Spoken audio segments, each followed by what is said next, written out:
Hello and welcome to another episode of MCQs for Judiciary Exams. Let's begin. What was the duration of CJI Sanjeev Khanna's tenure? 1 year, 6 months, 9 months, or 3 months? The correct answer is option B. Justice Sanjeev Khanna's tenure, however, has been brief, lasting for 6 months as he retired on 13th May 2025. In India, as a practice, the outgoing CJI recommends their successor based on seniority.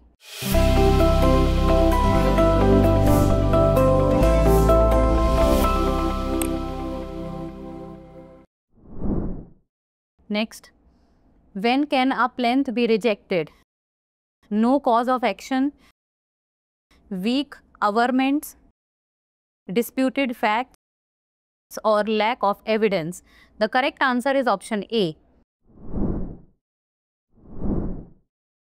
In Gurmeet Singh Sachdeva versus Skyways Air Services Private Limited, the Delhi High Court held that a plaintiff can be rejected only if it fails to disclose a cause of action, not merely because the averments seem insufficient to prove the facts. Next, what does stare decisis et non quota movere mean? Argue every case anew, disturb settled matters, follow settled precedents, or ignore past rulings. The correct answer is option C.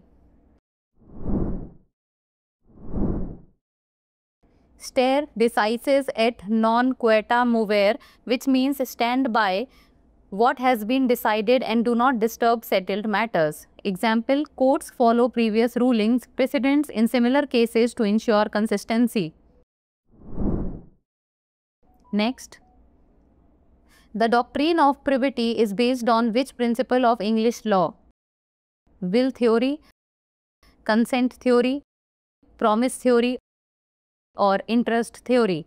The correct answer is option D. Based on the interest theory in English law, the doctrine of privity holds that only parties to a contract have rights or obligations under it. Third parties cannot sue. Next, under Section 6 of the Limitation Act 1963, the limitation for a person who is entitled to institute a suit is extended if person is a pauper, a person is ignorant of his rights and remedies, a person is seriously ill, or a person is a minor insane idiot. The correct answer is option D. Section 6 Clause 1 of the Limitation Act 1963 provides that if a person entitled to institute a suit is under a disability, such as being a minor, insane, or a pauper, the limitation period for filing the suit is suspended.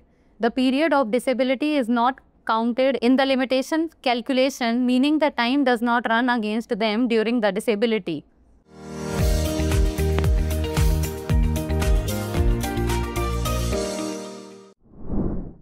Now it's time for the practice question. Under the Indian Contract Act 1872, which of the following agreements is considered void? Agreement made under coercion, agreement with a minor, agreement with inadequate consideration, or agreement made without free consent? Send the answer of this question in the comment below. That's all for today. Thank you so much for watching.